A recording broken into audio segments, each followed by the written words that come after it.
Hey guys, tonight we're lighting a candle in the dark and asking a question you've probably heard as a compliment and maybe feared as a mystery.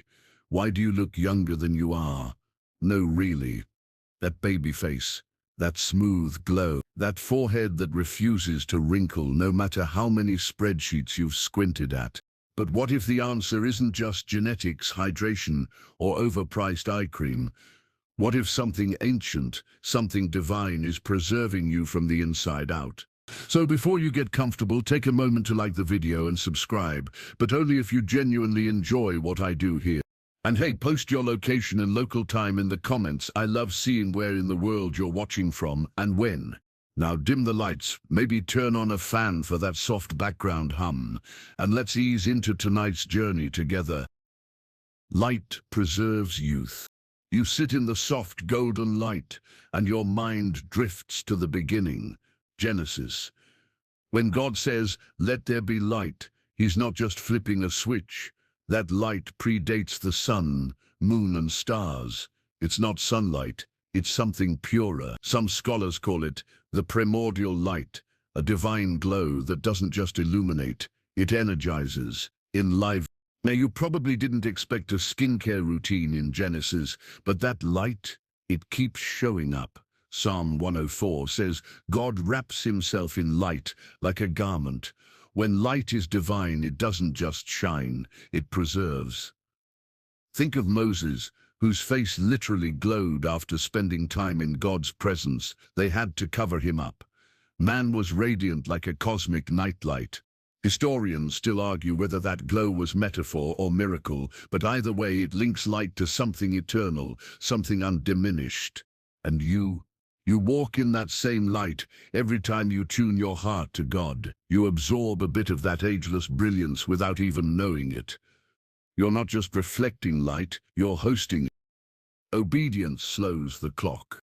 You glance in the mirror sometimes and wonder, how is this the same face that's seen that much life? The sleepless nights, the hard seasons, the 2-decade-old trauma you thought would leave visible proof.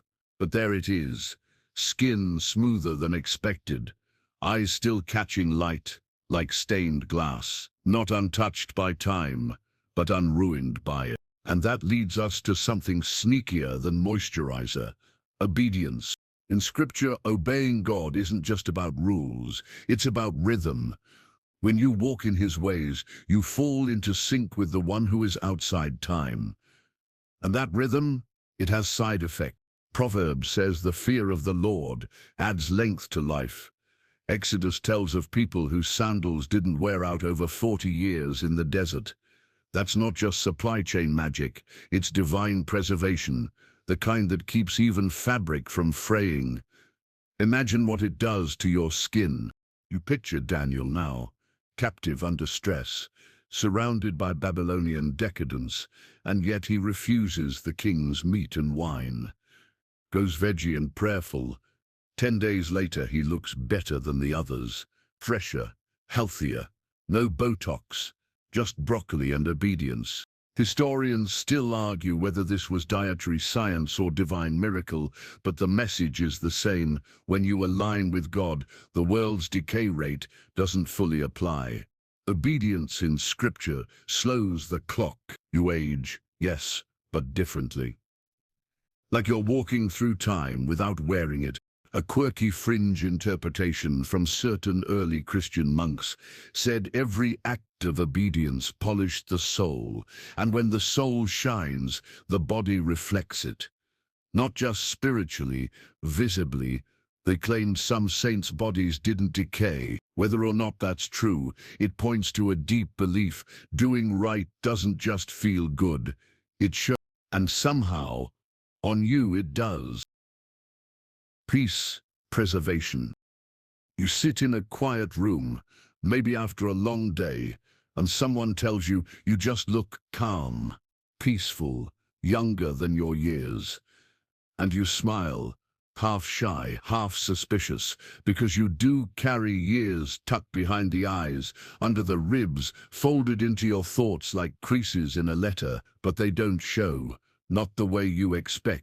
Biblically, peace isn't passive, it's protective. Isaiah says, "You will keep in perfect peace those whose minds are steadfast." And in that peace there's preservation. Inner quiet has a way of showing up on your face. Fewer furrows, fewer frowns, more softness around the eyes, like you've traded the weight of anxiety for something eternal. Jesus puts it bluntly, do not worry about your life. And sure, that's easier said than done. But the command isn't just ethical, it's physical. Worry gnaws, peace rests. And rested people don't wrinkle as fast. You look at Sarah, Abraham's wife, who conceives a child at 90 and still somehow draws the admiration of kings. Scholars debate whether her beauty was supernatural or just rare genetics, but something about her drew attention. Could it be that living close to promise slowed her decline? There's a fringe Jewish teaching that the Shekinah, God's indwelling presence, rests on the peaceful, that when your soul is untroubled, the divine hovers close. And that presence, it shows up in your features. You've seen it. That older woman in church whose skin glows in candlelight. That man in his 70s with eyes so clear they disarm cynicism. They've been through storms, but they carry peace like an anti-aging balm. Not because their lives were easy, but because their hope anchored deep. You carry that too. Whether you know it or not, your peace is showing. God's glory marks the skin. You remember that moment Moses comes down from the mountain, face glowing like he just plugged into heaven's socket. The people freak out, not because he's preaching, but because he's shining. That wasn't sunscreen, that was glory residue. Scripture says he didn't even realize his face was radiant, which is hilarious, considering most of us check the mirror before video calls and still question our lighting. Moses? Just beams, no filter. What's wild is this wasn't a one-time glow-up. Every time he re-entered the tent of meeting face-to-face with God, the glow returned. It faded over time, yes, but the encounter left a mark, literally. Historians still argue whether this light was visible only to the spiritually sensitive or whether Moses needed an actual veil for practical reasons. Either way, God's glory touched his skin. You start to wonder, have you been marked too? Maybe not glowing like a divine light bulb, but maybe you've walked away from worship, prayer, deep stillness, looking younger, refreshed, less worldly. There's something to it. The more time you spend near God, the less the world sticks to your face. Quirky fact. Some early church fathers believed the transfiguration of Jesus wasn't a preview, it was a peek behind the curtain of his normal glory, usually hidden. The idea that divine radiance was always there, just vague.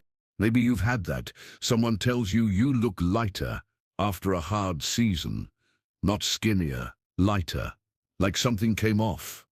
And what shows up underneath? Brightness, youth, God's fingerprint.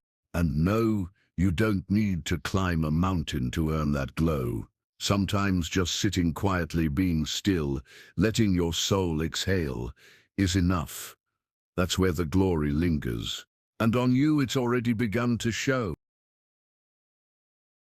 Favor makes you radiate. You've had those moments, haven't you? When someone stares just a second too long, then blurts it out, there's just something about you.